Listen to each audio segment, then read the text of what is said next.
주의 영이 빌립을 이끌어간지라 라고 하는 제목으로 사도행전 강해선일교 14번째 말씀 우리 함께 나누도록 하겠습니다. 사도행전은 우리에게 무엇을 가르치는가? 바로 이 땅의 교회의 시작은 성령님이 시작하신 것이다 라는 것을 우리에게 가르칩니다. 성령의 임재로부터 교회가 시작이 되었다. 오순절 마가의 다락방에 바람같이 불같이 성령이 임하셔서 그곳에 모인 모든 사람들을 교회 삼으신 것도 성령님이고, 그리고 초대교회가 아무도 말릴 수 없게 놀랍도록 일으키신 분도 성령님이시고, 또 사도들이 유대교 지도자들 앞에서 담대하게 복음을 전파하게 하셨던 것도 성령님이셨다.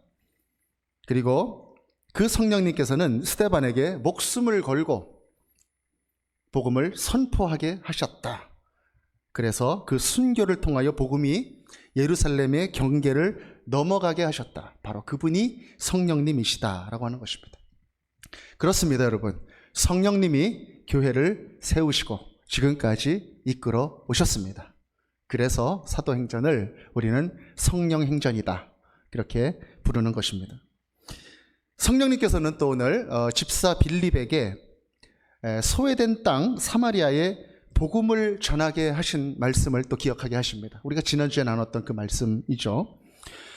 히브리파 유대인인 베드로와 요한 두 사도가 그 경계를 넘어서서 넘어갈 수 없었던 그 사마리아와 유대의 그 경계를 넘어서서 사마리아 사람들에게 안수합니다. 그래서 그곳에 성령이 임하는 역사가 있었다. 이 모든 것들이 다 성령님의 뜻이었다라고 하는 것입니다.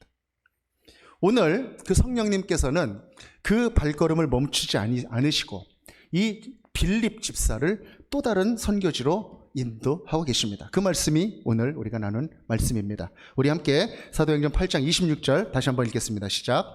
주의 사자가 빌립에게 말하여 이르되 일어나서 남쪽으로 향하여 예루살렘에서 그 길은 광야라. 아멘. 성령님께서 주의 사자를 통하여 빌립에게 이야기하시는데 아주 구체적으로 이야기하고 계시다는 것입니다. 구체적으로. 뭐라고 이야기하십니까? 사마리아에서 남쪽으로 가라. 방향까지 알려주시고, 그리고 어디까지 가냐면 예루살렘에서 가사로 가는 그 길까지 가라. 아주 구체적으로 성령님께서 지금 지시하고 계시다라고 하는 것입니다. 지도를 좀 한번 같이 봤으면 좋겠는데요. 지금 사마리아는 어디냐면은 그 중간에 있는 노란색으로 밑에 부분에 있는 그 예루살렘으로부터 위쪽에 있는 곳이 바로 사마리아 지역이죠. 근데 거기서부터 이 남쪽으로 쭉 내려와서 맨 왼쪽 밑에 있는 도시가 가사라고 하는 도시입니다. 그러니까 그 가사라고 하는 도시를 가는 그 길까지 쭉 내려와라. 그렇게 지시를 하신 것입니다. 그 가사라고 하는 것은 옛날에 그 블레셋 사람들이 살았었던 5도시들 중에 하나잖아요. 그래서 그곳은 그때도 유대인들은 별로 살지 않고 이방인들이 주로 살았던 그런 곳입니다. 게다가 거기까지 가는 그 길은 지금 말씀에 뭐라고 되어 있습니까? 그 길은 광야라. 아주 거친 길이다라고 이야기하고 있습니다. 근데 거기까지 내려가라 빌립아. 그렇게 성령님께서 아주 구체적으로 그렇게 지시를 하고 계시다라고 하는 것입니다. 때때로 우리 삶을 돌아보면은요, 하나님께서도 우리 삶에 아주 이렇게 구체적으로 이렇게 간섭을 하실 때가 있습니다. 아주 구체적으로. 나는 미처 생각하지 못했는데 이 일까지 하나님께서 하게 하시다니, 이 일까지 준비하게 하시다니, 이 사람까지 만나게 하시다니, 그렇게 아주 구체적으로 그렇게 우리의 삶에 개입하실 때가 많이 있습니다. 그래서 우리가 기도를 할 때도 굉장히 구체적으로 기도를 하게 되잖아요. 배우자를 위한 기도를 할 때도 그냥 좋은 배우자 주세요, 그렇게 기도하지 않고 키는 175 이상, 살결은 곱고 뭐 능력은 어느 정도 되고 월수는 얼마, 뭐 이렇게까지 할지는 모르겠지만 아주 구체적으로 그렇게 우리가 또 배우자를 위해서 기도하고 그러지 않습니까? 그뿐이 아니죠. 직업도 마찬가지고, 우리 직업을 위해서 기도할 때도 마찬가지고, 또 어떤 비즈니스를 우리가 준비하면서도 마찬가지고, 우리가 이사를 할 때도 마찬가지고, 여러 가지 우리가 하나님께 구체적으로 기도를 합니다. 그러면 하나님께서 구체적으로 이렇게 이루어 주신다. 저도 수없이 많은 그런 갈증들이 있습니다. 네. 지금은 시간이 없어서 다 나누지 못하지만 나중에 시간이 되면 함께 구체적으로 한번 나누기를 원합니다. 그렇게 성령님께서는요, 굉장히 구체적이시다라고 하는 것입니다. 아주 세밀하게. 이 세상을 창조하신 그 창조의 솜씨, 그 솜씨는 대충 이렇게 진흙으로 이렇게 만들듯이 그렇게 해서는 안 된다는 걸 아주 세밀한 그런 분이시다라고 하는 것이죠. 오늘 하나님께서 왜 이렇게 구체적으로 빌립을 인도하시는가? 거기에 이유가 있다라고 하는 것입니다. 우리 다 같이 8장 27절 말씀 또 읽겠습니다. 시작. 일어나 가서 보니 에디오피아 사람 곧 에디오피아 여왕 간다게의 모든 국고를 맡은 관리인 네시가 예배하러 예루살렘에 왔다가 돌아가는데 수레를 타고 선지자 이사야의 글을 읽더라. 아멘. 성령께서 이 빌립한테 어느 방향으로 가고 어디까지 가라라고 얘기한 이유가 여기 나왔다는 거예요. 성령께서는 지금 특별한 한 사람을 만나게 하신다라고 하는 것입니다. 그 사람을 만나게 하기 위하여 구체적으로 이 빌립을 인도하셨다라고 하는 것이죠. 의도가 있는 것이다. 이 사람에 대한 정보가 나와 있습니다. 누구입니까? 이디오피아 여왕 간다게라고 하는 그 여왕의 모든 재정을 담당하는 어떤 관리하는 그런 내시입니다. 정보가 그렇게 나와 있죠. 아주 꽤 높은 사람으로 보여집니다. 또 사진을 좀 한번 같이 보았으면 좋겠는데, 이 에디오피아라고 하는 지역이 어디냐면 저쪽 아라비아 반도 남쪽에 있지요. 지금 전에 이제 성경책에 보면 구스라고 불렸던 그런 지역인데, 지금의 에디오피아와 수단 그 지역을 이렇게 아우르는 그런 지역이라고 말씀을 드릴 수가 있습니다. 이집트보다는 좀 밑에 있고요. 아프리카 전체 대륙을 기준으로는 동북부에 있는 그런 곳입니다.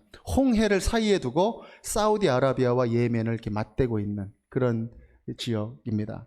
거기가 이제 에디오피아다라고 하는 것입니다. 거기에서 한 높은 사람이 왔다는 거예요. 어떻게 왔을까 생각해 보니까 바다를 이렇게 가로질러서 왔을 수도 있는데, 보니까 마차, 수레를 타고 왔다 그러거든요. 그러니까 거기서부터 육로로 이렇게 온 것입니다. 아주 먼 길을 그렇게 왔습니다. 그렇게 마차를 움직일 수 있을 만한 사람이다 보니 그 사람의 신분이 꽤 높은 사람이었던 것 같습니다. 고급 관리인 것으로 보여집니다. 근데 그가 좀 육신의 특징이 좀 하나 있다고 나오죠. 내시라고 합니다. 내시. 우리나라도 옛날에 궁에서 좀 높은 지위를 이렇게 맡은 사람에게 특별히 어떤 성기능을 좀 이렇게 제한해서 이렇게 둔 그런 사례들이 있죠. 그렇게 그 내시로서 높은 직분을 맡은 사람이 지금 먼 길을 여행해 가지고 가나안에 와 있다라고 하는 것입니다.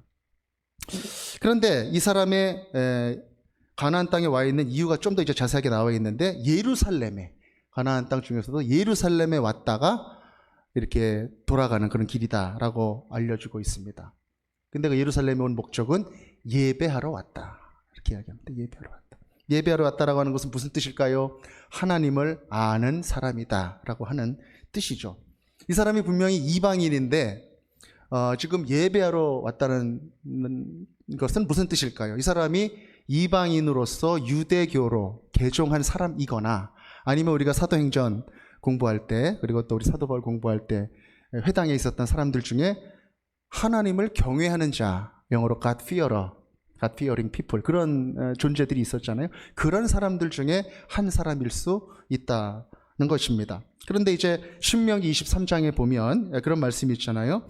고환이 상한 자나 음경이 잘린 자는 하나님의 총회에 들어올 수 없다, 그런 말씀이 있습니다. 그러니까 이 사람이, 제가 축축한데 정식으로 유대교에 들어와서 어떤 유대인으로서 그렇게 살았었던 사람은 아닌 것 같고, 자기가 살고 있던 곳에 전해졌었던 이 유대교, 또 성경도 읽고 있었다고 하니까 그런 유대교에 관한 그러한 내용을 듣고 관심을 가지고 이렇게 하나님을 찾게 된 그런 사람이다, 이렇게 여겨진다라고 하는 것입니다. 이 사람이 읽었던 성경은 어떤 성경이었을까? 헬라어로 번역된 70인역 성경이었을 것이다 라고 하는 것입니다. 이 사람이 어쨌든 간에 하나님도 아는 사람이요, 또 말씀도 어떤 사본인지 모르겠지만 갖고 있었던 사람이고, 또 성경을 계속 읽었었던, 그리고 먼 길을 마차를 타고 와서 예배할 정도였으니 굉장히 열심히 하나님을 찾는 그런 사람이었을 것이다 라고 하는 것이죠. 그런데 어떻게 이 에디오피아에까지 유대교가 가게 되었을까? 우리는 이제 여러 번 강의를 통해서 여러분 들으셨습니다만은 이 유대인 디아스포라들이 가서 회당을 이제 꾸리면서 그 안에서 이제 이방인들이 유대교에 대해서 알게 된 그런 사람들일 수도 있는데, 이 이디오피아라고 하는 곳을 생각할 때는 그 디아스포라가 생기기 훨씬 전부터 유대교에 대해서, 하나님에 대해서 알고 있었을 수도 있었을 것이다 라는 것입니다. 바로 그것이 왜 그러냐면은 솔로몬 왕 때 여러분 기억하실 거예요. 솔로몬의 지혜를 이제 듣고, 지혜에 대한 소문을 듣고 그 지혜를 구하기 위해서 왔었던 그 시바의 여왕, 여러분 아시죠? 그 시바의 여왕이 이 지역입니다. 그 지역의 그 예멘 근처. 그래서 그 건너편까지 영향을 미쳤던 그 지역의 이제 사람들이었다는 것인데, 아마 에디오피아 지역까지 아마 그 시바의 여왕의 다스림이 미쳤을 것이다 라고 보는 그런 신학적 의견들이 여럿 있습니다. 그뿐만이 아니라 지금 그 동네, 수단과 에디오피아에 있는 그 동네의 그 나라들은 우리는 솔로몬의 후예다 그렇게까지 이야기하고 있는 그런 사람들이 많이 있다라고 하는 것이죠. 어쨌든 간에 하나님께서는 그곳에 말씀이 있게 하셨고요, 그리고 하나님을 찾는 그 마음을 있게 하셨습니다. 그래서 이 사람이 마차 안에서 말씀을 읽고 있었는데, 어떤 말씀을 읽고 있었는가? 바로 이사야서를 읽고 있었다는 것입니다. 이사야서. 그 이사야서를 읽고 있었는데, 그 이사야서를 읽고 있는 그 사람에게 이제 빌립이 어떻게 하라고 이제 성령이 명령하십니다. 우리 함께 8장 29절 또 함께 읽겠습니다. 시작. 성령이 빌립더러 이르시되 이 수레로 가까이 나아가라 하시거늘. 아멘. 성령이 빌립더러 이르시되 이 수레로 가까이 나아가라. 성령님께서 분명한 목적이 있다. 이 성경을 읽고 있는 이 사람을 하나님이 알고 계시고, 하나님께서는 빌립으로 하여금 이 사람과 교제하게 하시고 뭔가 복음을 전하시기를 원하고 계시다. 그 목적을 지금 하나하나 구체적으로 말씀하고 계시다라고 하는 것입니다. 우리가 살다 보면 평상시 이렇게 가깝게 자주 만나지 않았던 사람인데 문득 어떤 사람이 생각날 때가 있어요. 여러분 혹시 그럴 때 없으십니까? 갑자기 그 사람이 생각날 때가 있고, 그 사람 어떻게 지내는지 이렇게 전화 걸어가지고 좀 물어보고 싶고, 그 사람 무슨 도움이 필요하면 이렇게 도움을 좀 주고 싶기도 하는 그런 마음이 이렇게 일어날 때가 있습니다. 그 마음이 우리에게 들었을 때 우리가 할 수 있는 것은 가만히 순종하는 것입니다. 내가 왜 이 생각이 나지? 그렇게 이상하다 생각하지 말고, 그 사람이 떠오르고 그 사람을 좀 도와주고 싶고 그 사람을 격려해주고 싶고 그러면은 하나님이 그 마음을 우리에게 주시는 거예요. 그때는 하나님이 주시는 그 음성에 순종하시기를 바랍니다. 그래서 이 성령이 빌립에게도 그렇게 말씀하시는 거예요. 그 사람에게 나아가라. 나아가라. 아주 구체적으로. 이 음성에 민감하게 반응했던 빌립. 그 빌립이 어떻게 반응을 했는가? 우리 8장 30절 한번 또 같이 한번 읽겠습니다. 시작. 빌립이 달려가서 선지자 이사야의 글 읽는 것을 듣고 말하되 읽는 것을 깨닫느냐? 대답하되 지도해 주는 사람이 없으니 어찌 깨달을 수 있느냐 하고 빌립을 청하여 수레에 올라 같이 앉으라 하니라. 아멘. 빌립의 반응은 어땠습니까, 여러분? 한마디로 말하면 순종입니다. 순종. 가사에서 예루살렘에서 가사 가는 길까지 내려와서 글로 가서 사람을 만났는데 그 사람한테 가까이 가라 그랬더니 어떻게 했습니까? 그냥 이렇게 뭘까 그러면서 간 게 아니라 막 달려갔습니다. 막. 그 달려가는 그 빌립의 마음을 한번 여러분 느껴보시겠습니까? 어떤 마음일까요? 기대하는 마음 아니었을까요? 하나님께서 막 찾아가라고 하니까 신이 나가지고 또 어떤 신나는 일이 있을까? 사마리아에서도 지금 신나는 일이 많았는데, 그 기대하고 기도하는 마음, 동참하는 마음으로 찾아가지 않았겠습니까? 달려간다. 순종하는 기쁨이 그에게 있는 것입니다. 순종하는 기쁨. 여러분, 아버지의 마음과 진정으로 하나 된 사람은요, 예배를 드릴 때, 섬김을 할 때 순종을 하는 그 기쁨이 찾아오게 됩니다. 그것이 어떤 의무감이나 어떤 나에게 주어진 어떤 율례와 같은 그런 것들이 아니라 정말 내가 아버지의 일에 함께하고 있구나라고 하는 데서 오는 그 순종의 기쁨이 넘쳐나게 된다는 것이, 여러분 빌립이 지금 그런 상태입니다. 빌립이. 그래서 막 달려갔습니다. 그런데 이 빌립이 그 내시에게 이제 물어봅니다. 근데 말씀을 읽고 있었으니까 이렇게 읽고 있었는데 이렇게 물어봤습니다. 지금 당신이 읽는 것을 당신은 깨닫고 있습니까? 이렇게 물어본 거예요. 그랬더니 이 내시가 아주 정직한 사람인 것 같습니다. 어떻게 말합니까? 지도해주는 사람이 없는데 내가 어떻게 알겠습니까? 이렇게 얘기를 하는 것입니다. 예. 뭐 아는 척하지 않고 나는 열심히는 읽고 있는데 잘 모르겠다. 가르쳐주는 사람이 없어서 그렇다. 이 말은 뭐예요? 가르쳐주는 사람이 좀 있으면 좋겠다, 이런 뜻이죠. 예. 같은 질문을 좀 이 자리에 있는 여러분들께 좀 하고 싶습니다. 여러분, 성경을 읽으십니까? 네. 45%, 55%만 계시고. 자, 읽으시는데 그 읽는 성경을 잘 깨달으십니까? 예. 5% 밑으로 팍 줄어들었어요. 네. 성경을 열심히는 읽는데 잘 모르시겠습니까? 어떠세요? 거의 이제 반응이 없으시네요. 네.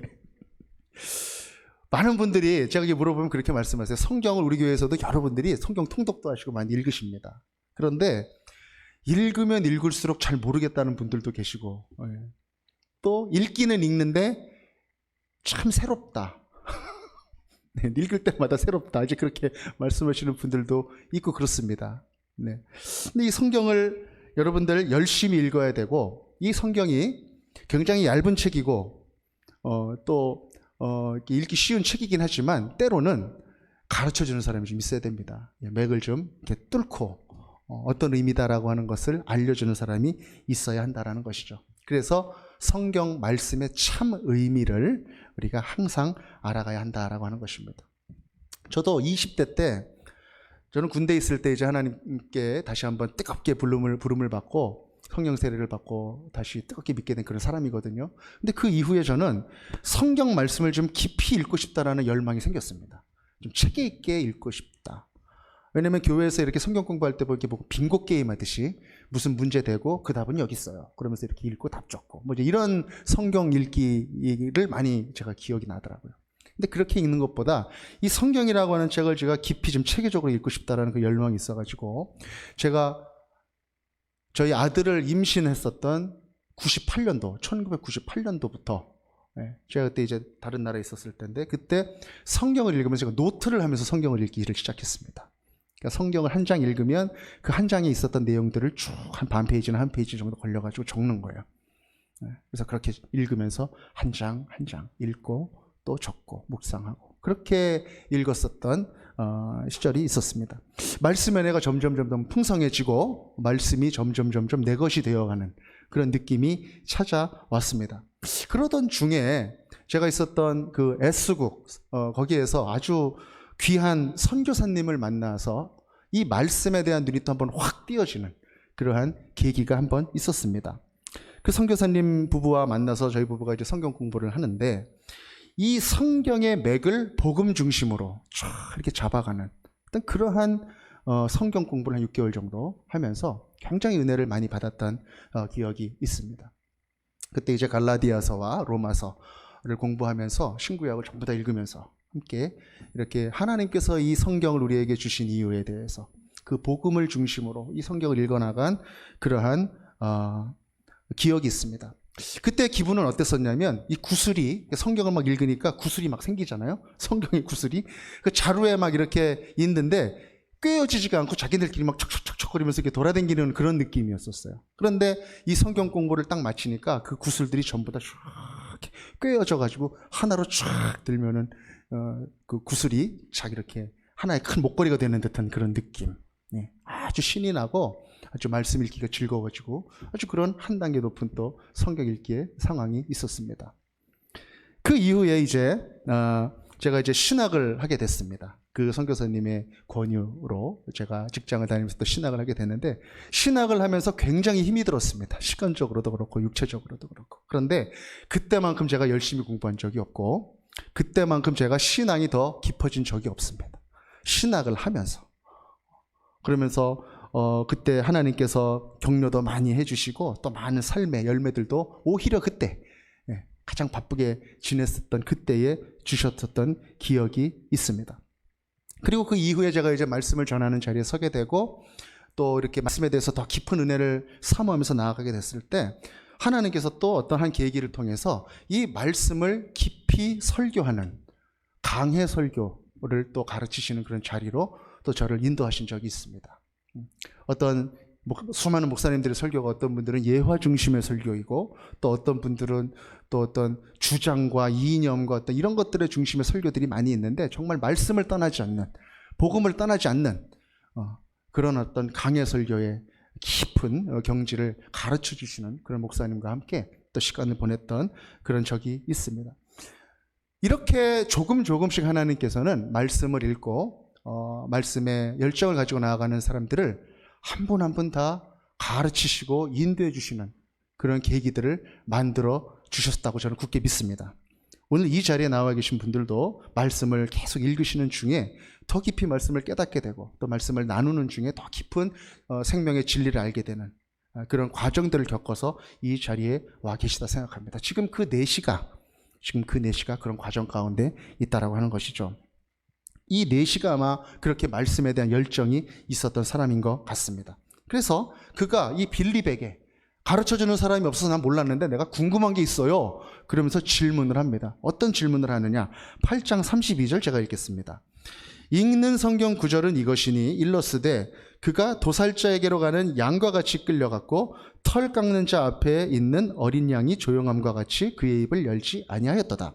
그가 굴욕을 당했을 때 공정한 재판도 받지 못하였으니 누가 그의 세대를 말하리요? 그의 생명이 땅에서 빼앗김이로다 하였거늘 그 4시가 빌립에게 말하되 청컨대 내가 묻노니 선지자가 이 말한 것이 누구를 가리킴이냐? 자기를 가리킴이냐? 타인을 가리킴이냐? 아멘. 이 너무나도 유명한 그 메시아에 대한 예언에 관한 말씀 아닙니까? 이사야 53장 7절 8절의 말씀이잖아요. 이 말씀을 읽는데 여기에 나오는 이 어린 양과 같이 잠잠하게 잡혀가는 이 사람이 이사야 자신을 말하는 것입니까? 아니면 다른 사람을 말하는 것입니까? 그게 지금 헷갈리는 거예요. 그래서 그것을 좀 질문하고 있다라고 하는 것이죠. 이렇게 말씀에 대해서 거룩한 관심이 있었다. 그리고 정직한 질문. 그 질문을 통해서 하나님께서는 지금 이 4시를 말씀 읽는 한 차원 높은 수준으로 지금 이 사람을 인도해주고 계시다라고 하는 것이죠. 그래서 이 빌립을 보내셔서 가르쳐 주라는 것입니다. 그 의미가 무엇인지. 이 이사야의 말씀이 하나님께서 이 세상 가운데 보내실 그 메시아의 모습을 보여주신 것이다. 그것을 가르쳐 주라는 것입니다. 그래서 사도행전 8장 35절에서 이렇게 기록합니다. 제가 읽겠습니다. 빌립이 입을 열어 이 글에서 시작하여 예수를 가르쳐 복음을 전하니. 아멘. 이사야 53장 말씀, 이 말씀을 통하여 여기에서 시작하여서 예수님을 말하는 것이다. 이 말씀은 그렇게 가르치기 시작했다는 것입니다. 그리고 그뿐만이 아니라 하나님께서는 많은 구약의 말씀들을 통하여 메시아를 예언하셨고 그 메시아를 우리에게 보내셨는데 그분이 예수다. 그 복음의 진리를 마치 스데반이 공회 멤버들 앞에서 담대하게 얘기했듯이 가장 긴 사도행전의 설교를 통해서 이야기했듯이 그렇게 가르쳤을 것입니다. 빌립이 입을 열어서 그 예수를 가르치는 이 모습을 보고 우리는 몇 가지 우리의 삶에서 복음을 전해야 되는 사람들로서 배워야 될 점을 좀 우리가 함께 나누기를 원합니다. 첫 번째는 그게 무엇이냐면 이 빌립은 말씀을 중심으로 전했다는 것입니다. 말씀을 중심으로.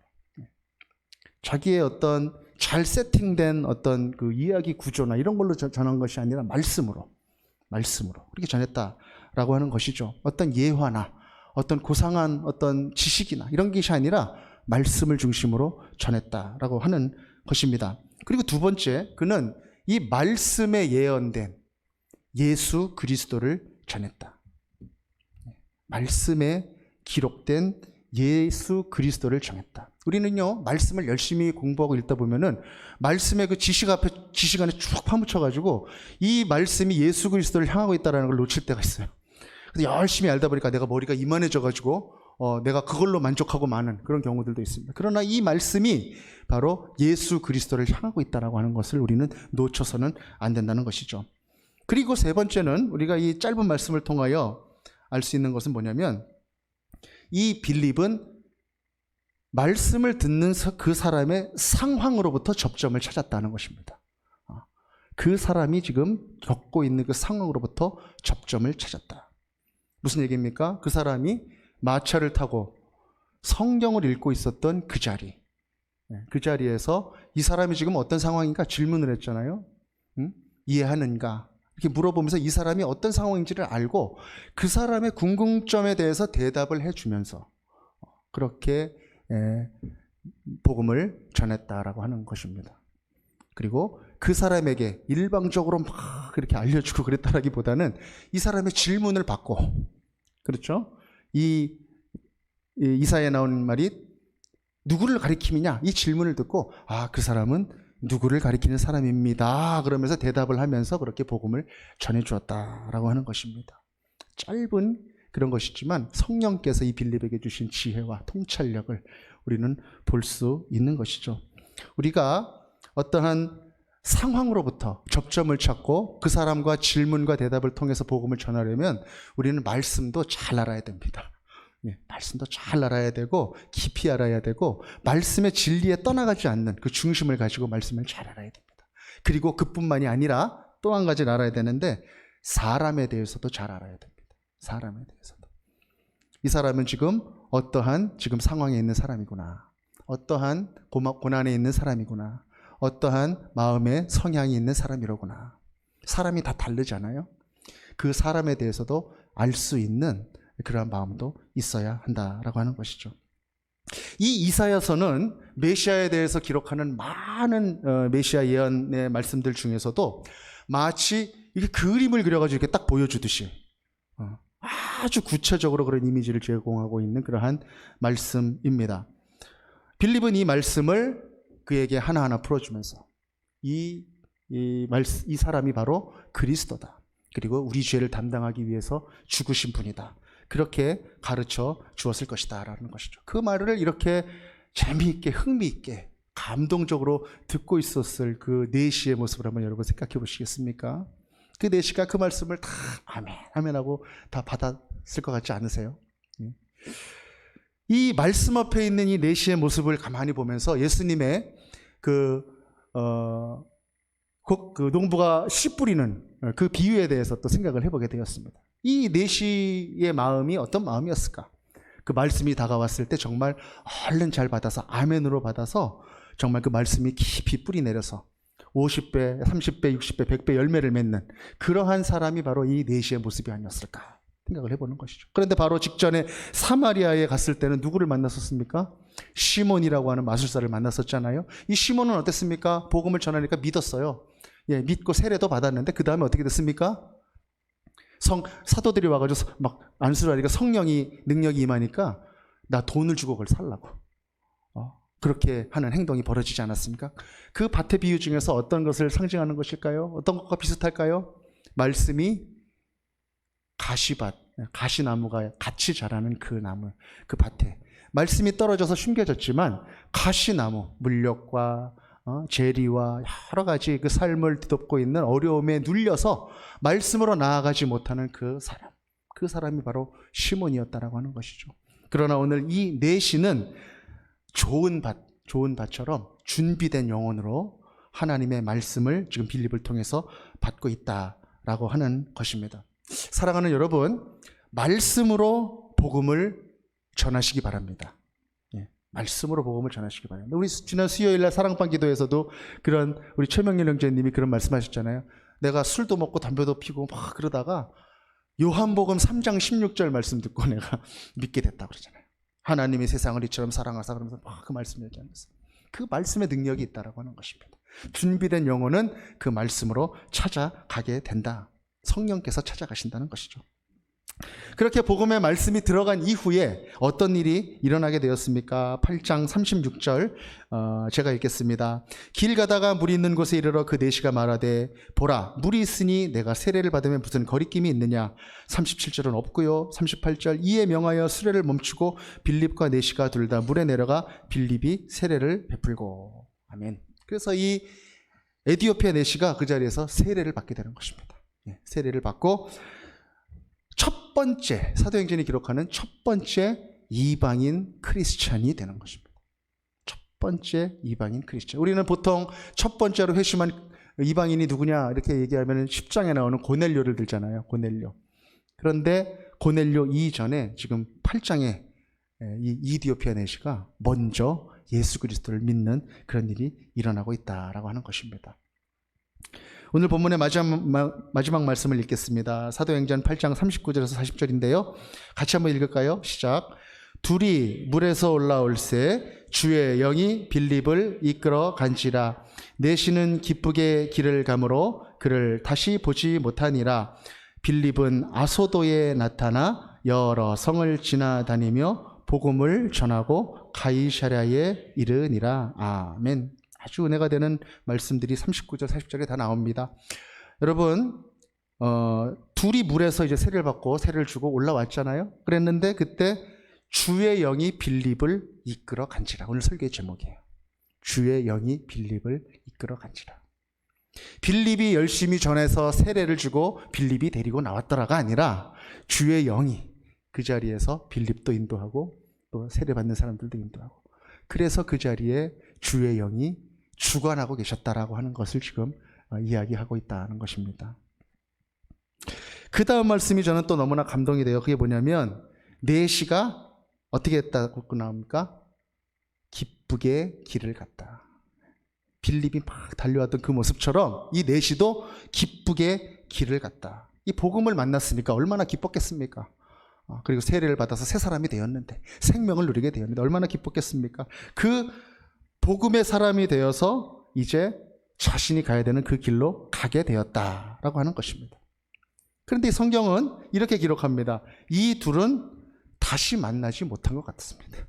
이 뜨거운 만남, 단 한 번의 만남에서 복음을 주고받고 세례를 주고받는 이 만남 이후에는 만나지 못한 것 같아요. 성경은 특별히 그렇게 기록을 하고 있지 않습니까?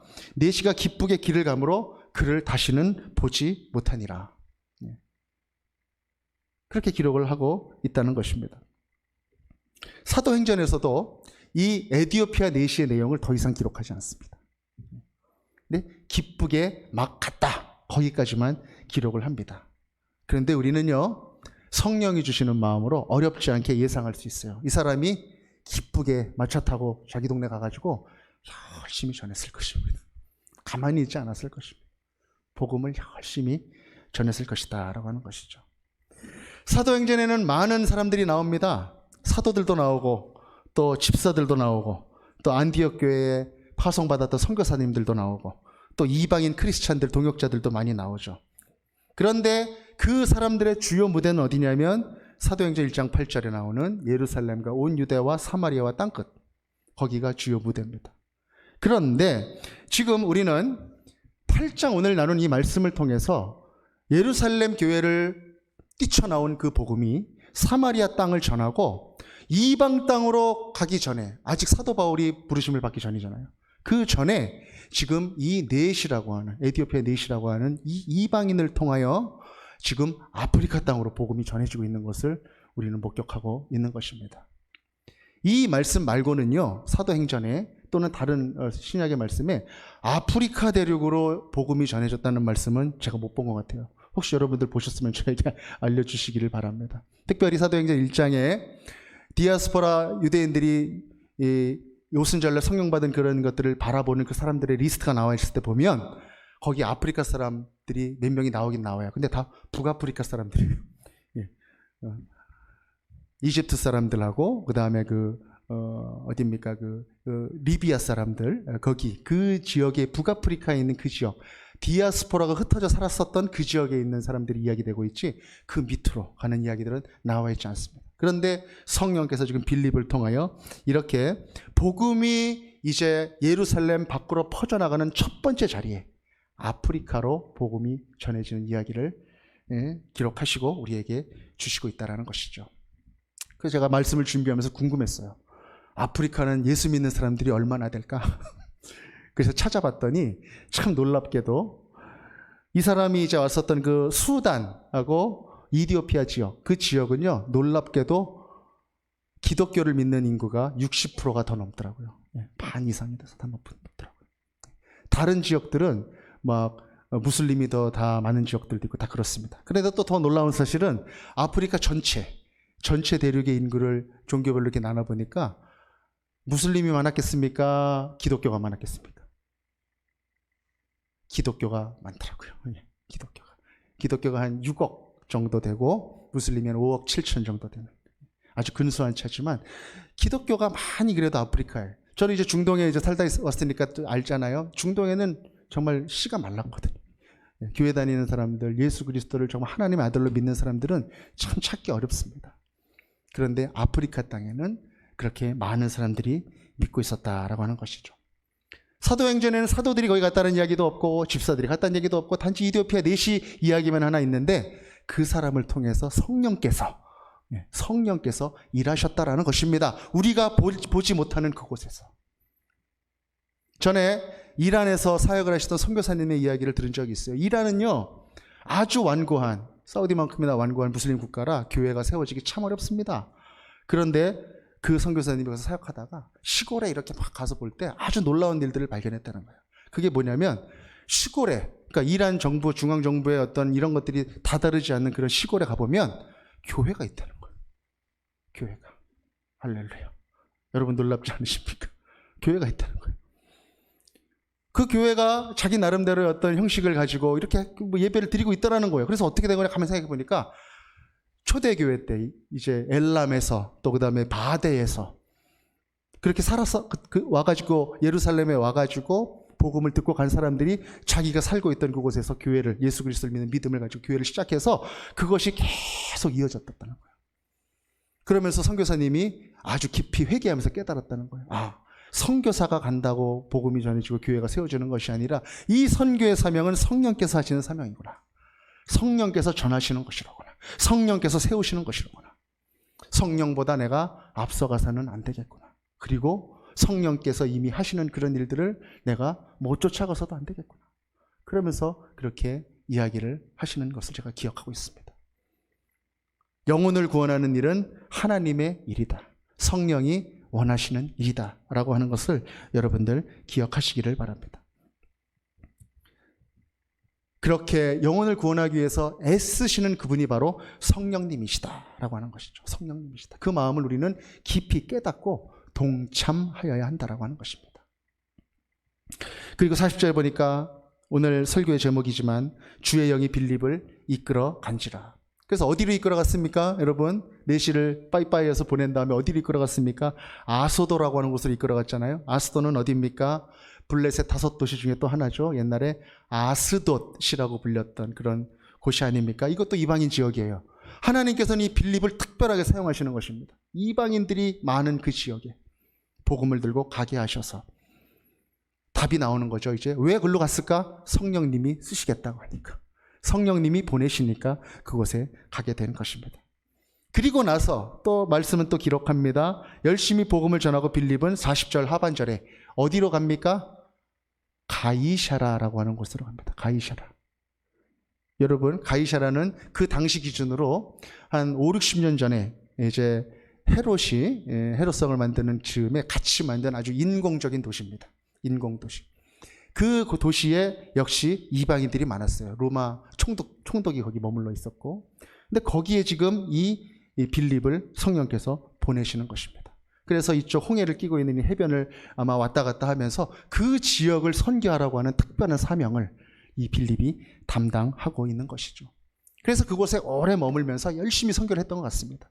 그래서 사도행전 21장에 보면은요, 사도 바울이 3차 선교 여행을 마치고 이 다시 그 가나안 땅으로 돌아올 때 이 가이사라로 들어오거든요. 그때 빌립의 집에 머물러요.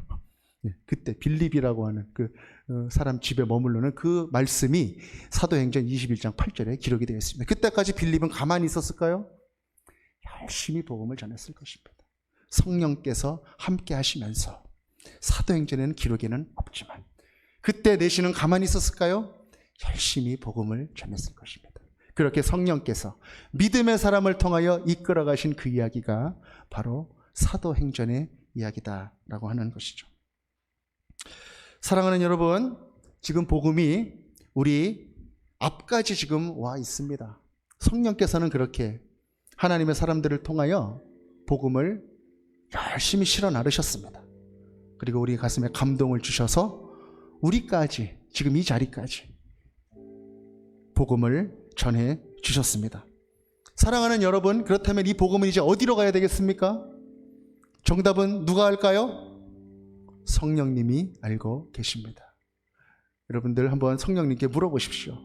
나에게까지 도착해 있는 이 복음, 나를 감동시키고 나에게 생명을 주고 나를 구원의 자녀가 되게 한 이 복음을 우리 성령님께서는 어디로 가게 하고 싶으신가?